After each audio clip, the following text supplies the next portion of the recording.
Hello, everyone, and welcome to another episode of Nerdy Movie News Roundup, the show where we round up all of the latest news in the world of nerdy movies. We don't really have that many stories to talk about today, but one of them is going to be pretty long. The first one is going to be pretty long, so hopefully it'll be a good show nonetheless. So, are you all ready to go back to the dome? Because the DC Fandome is coming back this year. So I think it was in August of last year. Was it? Was that the first DC Fandom? I think it was. But we have some stuff to read from the Hollywood Reporter. So DC Fandom streams online October 16th this year. And this year, Warner Brothers Pictures will tease 6 of its DC films, including a new trailer for the Batman. Give me that right now. Inject it directly into my veins. I need it. Whatever that trailer is, I need it now. I don't want to wait until October. I don't want to wait a month. I want it now. Today. I don't know what the name I was gonna go into a whole spiel about telling the CEO of Warner Brothers to give it to me, but I don't remember his name, so I'm not gonna go with the joke. As well as looks at Dwayne Johnson's Black Adam, The Flash, and DC League of Super Pets. So that's saying that they're gonna give us looks at those movies. I think they're done filming. I don't know. No, I don't think they're done filming Black Adam or The Flash yet. Are they done filming Black Adam? I feel like they might be done filming Black Adam. I don't know. You'd think as someone who does the show every week, he should know, but I don't know. I'm a little surprised that we're not going to get like full-on trailers of The Flash and Black Adam. I imagine what we're going to get is we're going to get like sort of, behind-the-scenes things where like you'll hear like Ezra Miller and Dwayne "The Rock" Johnson talking about the movie, and they'll show us like clips of the film. But yeah, it looks like we're not getting trailers for that. But we are going to get behind-the-scenes looks at Aquaman and the Lost Kingdom and Shazam: Fury of the Gods. So, yeah. Although, actually, now that I think about it, so, like, what's the deal with all of these movies? I guess we're not going to get trailers for Black Adam and The Flash, but maybe we're going to get, like, little teasers? I don't know what's going on there. We're gonna get looks at those movies. It's a shame that we're not gonna get more than just a trailer for the Batman. But hopefully they'll give us like a substantive look at at those other movies. But I mean, at the end of the day, all we really need is the Batman. If I'm being completely honest, like the entire event could just be the Batman trailer being played over and over again, and it'll be great. It'll be great. Okay, so Warner Brothers Television will offer looks at new seasons of Batwoman, don't really care, The Flash, don't really care, Superman and Lois, that was pretty good, I do care about that, and Sweet Tooth, that's supposedly good, have not watched it. It will also pay tribute to Supergirl as it nears the conclusion of its 6-season run and will honor DC's Legends of Tomorrow, which will reach 100 episodes with the upcoming season. Why does that show have 100 episodes? The forthcoming drama Naomi, as well as Stargirl, will also get the spotlight. So, I'll be honest, not really all that into the DC TV side of things as far as the CW goes. I used to be into it, but it just kind of got to the point where there were too many shows, and none of them were really good enough for me to continue watching them. And I just kind of got overwhelmed. But I did come back this past year, and I watched Superman and Lois, which was great. So I'll definitely catch season 2 of that. I don't know. Maybe I'll start watching Naomi as well. I still don't understand what that show is. I've seen like ads for it. Not even like trailers, but just like, when you're like reading an article or whatever, and it's like Naomi, and a Naomi ad is like on the side, and it's just like a girl with like a camera or something. I don't know what that show is, but I don't know. Maybe I will watch it. But yeah, as far as HBO Max goes, they're gonna unveil a look at Peacemaker. Definitely excited for that. That's the spin-off of The Suicide Squad from filmmaker James Gunn and starring John Cena. It will also preview the limited series DMZ, as well as a look at Titans Doom Patrol. DMZ, not sure. I'm not sure what that is, but I think it's like a graphic. Well, it's a comic, but it's not like DC proper, I don't think. As well as a look at Titans and Doom Patrol. Titans is a show that I kind of watch begrudgingly, but Doom Patrol is amazing. Everybody go watch Doom Patrol. So yeah, yeah. Not. I mean, whatever they. I mean, Titans is airing at the moment, so I don't even know what the point of showing that off. But hopefully, by the time or is Doom Patrol going to be out by the time DC? When does Doom Patrol come back? I don't know. I should know, but I don't know. On the comic book front, DC Publishing will bring a look at 3 Wonder Woman books, so it's just comic stuff, which is fine.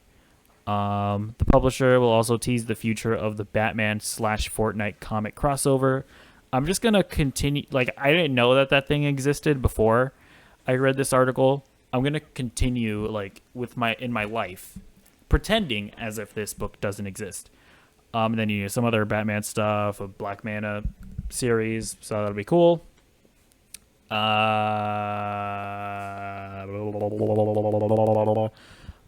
Brothers Animation is bringing the limited series Aquaman King of Atlantis, which I wasn't sure what it was, but that's kind of it looks like it's going to be like an animated comedy thing, but it's like another one of these shows that's kind of taking the art style of Rick and Morty or whatever that I'm kind of over. I like Rick and Morty and all, but I don't want every show to just take that art style that is very specifically Rick and Morty, but it's not an appealing art style that I don't want to see it in everything. You know what I'm saying? So I don't know. Well, maybe it'll be good. Then we'll also get a look at season 3 of Harley Quinn. Harley Quinn is great. Definitely excited for that. And we'll share an early peek at the animated Batman Caped Crusader, which is kind of like the successor to Batman the Animated Series, with the original creators back, along with Matt Reeves and J.J. Abrams. So definitely excited for that.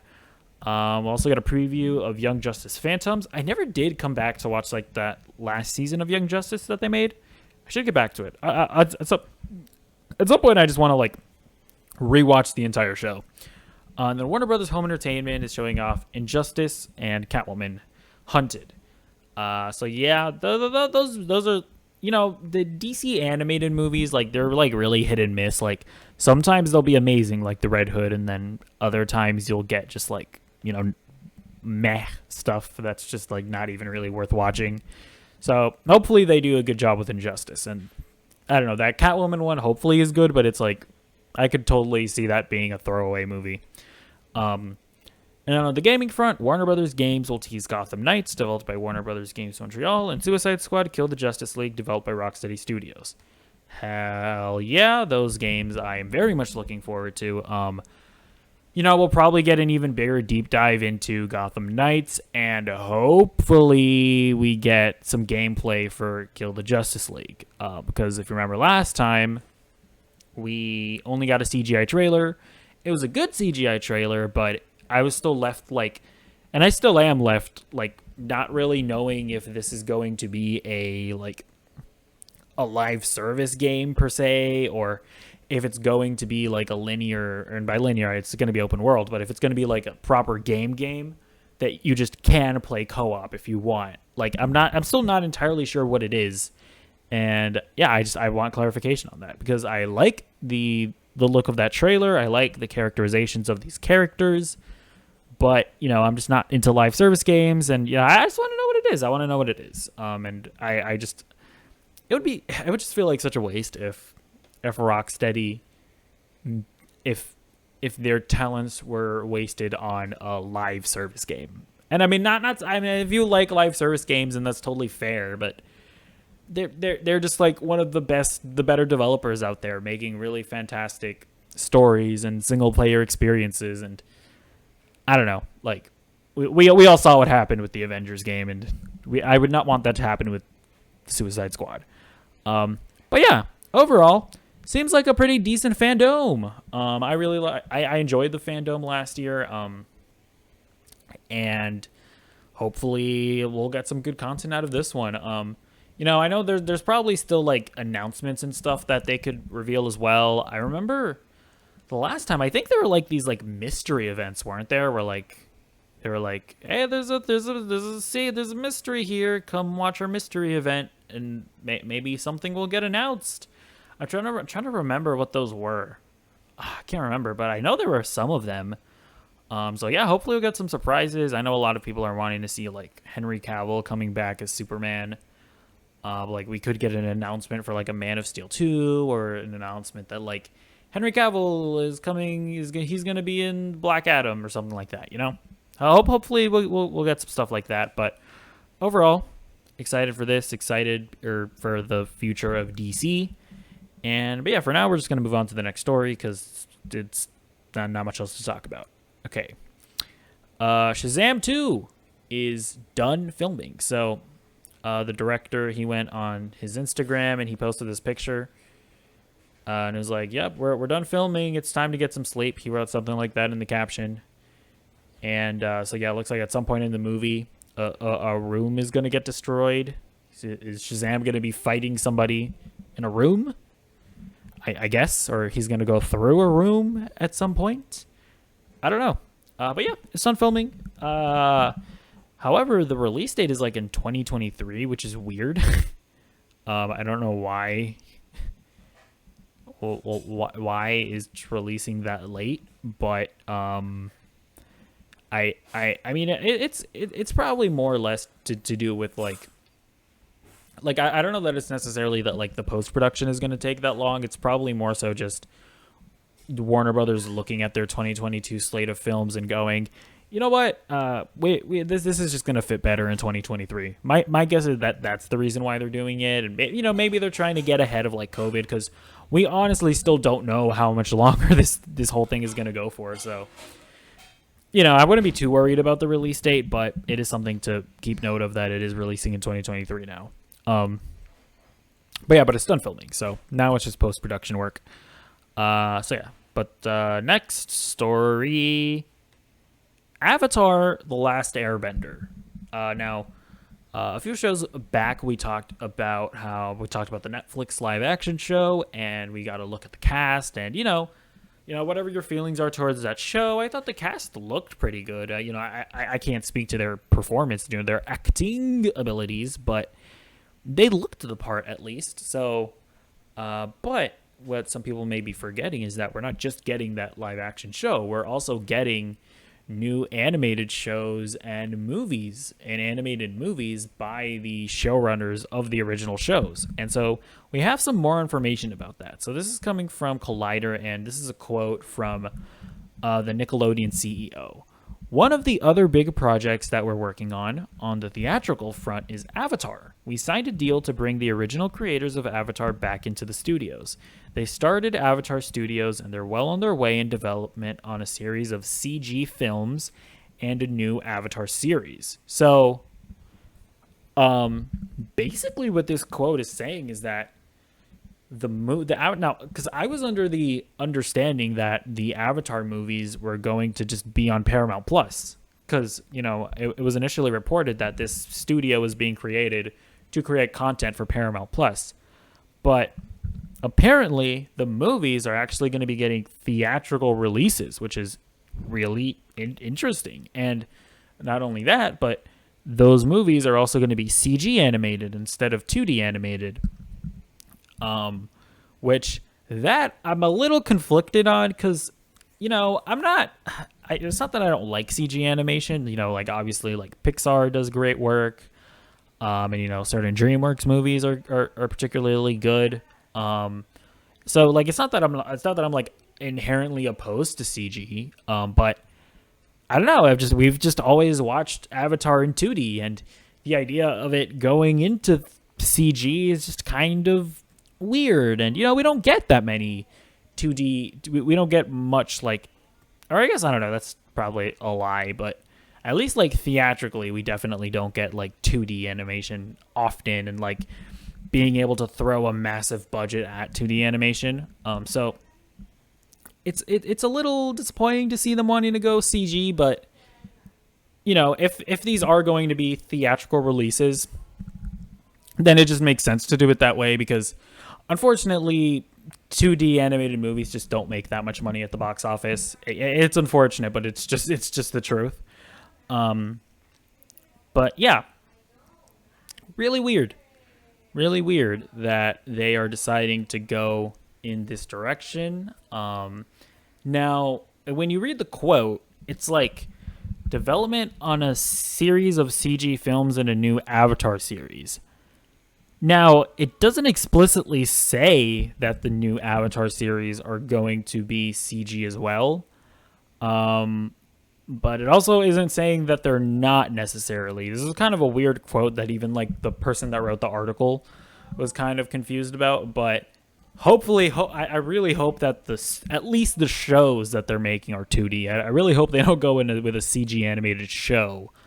But yeah, I don't know. So let me know what you think about this, because I again, not that I don't.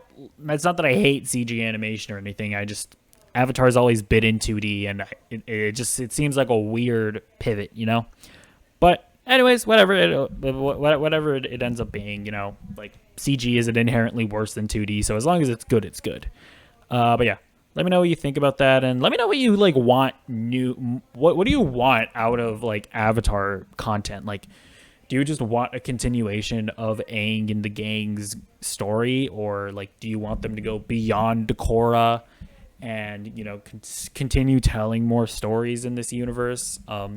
Maybe like do you want them to go back and make like the Kyoshi movie or whatever that people have been wanting, because I know they wrote those books. Yeah, like I'm there's so many possibilities for this, and yeah, hopefully we just get like Deontay and DiMartino's visions, just their proper visions. So yeah, we'll move on to the next story for now, but this story is very fascinating. Again, this is going to be our last story of the day. Shang Chi's out. It's out. The movie's out. You can go watch it in theaters, only in theaters, not on Disney Plus. And yeah, I watched it last night, on the Thursday opening night or whatever, and I liked it.